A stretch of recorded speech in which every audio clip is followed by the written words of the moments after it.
Welcome back அரிமா விழித்திரு. இந்த பதிவில் PF கணக்கு வச்சுருக்கிறவங்களுக்கு ஃபார்ம் 13லையும் அனெக்சர் கேவ்லையும் 2 முக்கியமான அப்டேட்டை இபிஎஃப்ஓ கொண்டு வந்திருக்காங்க.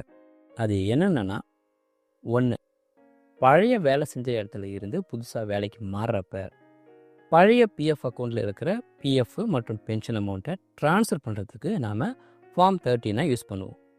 இந்த ஃபார்ம் 13ல் பழைய நடைமுறை எப்படி இருந்துச்சு அப்படின்னா, நம்ம கொடுத்த ட்ரான்ஸ்ஃபர் ரெக்வெஸ்ட்டுக்கு எம்ப்ளாயர் அப்ரூவல் கொடுத்த உடனே பழைய வேலையில் இருந்தப்போ உங்கள் பிஎஃப் அக்கௌண்ட்டை மேனேஜ் பண்ண இபிஎஃப் ஆஃபீஸுக்கு உங்களோட ரெக்வெஸ்ட்டு போகும்.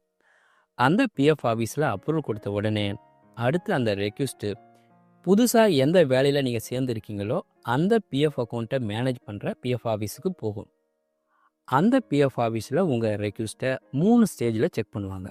அதாவது ஃபஸ்ட்டு இனிஷியேட்டர் செக் பண்ணுவார், அடுத்து வெரிஃபையை செக் பண்ணுவார், கடைசியாக அப்ரூவர் உங்களோட கோரிக்கையை சரியாக இருந்துச்சுன்னா அப்ரூவல் கொடுப்பார்.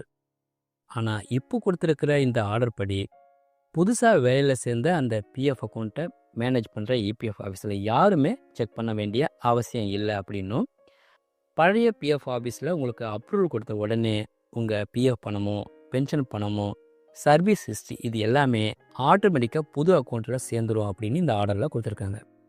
அடுத்து 2, அனெக்சர் கேல என்ன அப்டேட் கொடுத்துருக்காங்கன்னா, முதல்ல அனெக்சர் கே அப்படின்னா என்ன? ஒரு மெம்பருக்கு பிஎஃப் மற்றும் பென்ஷன் ஹிஸ்ட்ரி இதை பற்றின முழு டீட்டெயில்ஸும் இருக்கிற முக்கியமான டாக்குமெண்ட்ஸ் தான் இந்த அனெக்சர் கே. இதுக்கு முன்னாடி அனெக்சர் கேல சில பேசிக் டீட்டெயில்ஸ் மட்டும்தான் இருந்துச்சு. ஆனால் இப்போது அனெக்சர் கேல ஒரு புது பேஜை சேர்த்துருக்காங்க.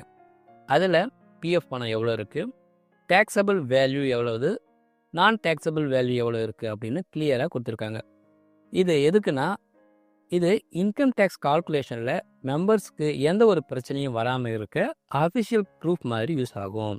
அதே சமயம் ட்ரான்ஸ்ஃபர் ப்ராசஸிங் பண்ணுற இபிஎஃப்ஓ ஆஃபீஸில் ஃப்யூச்சர் ஆடிட்டுக்கும் இது யூஸ் ஆகிருக்கும் அப்படின்னு இந்த ஆர்டரில் கொடுத்துருக்காங்க.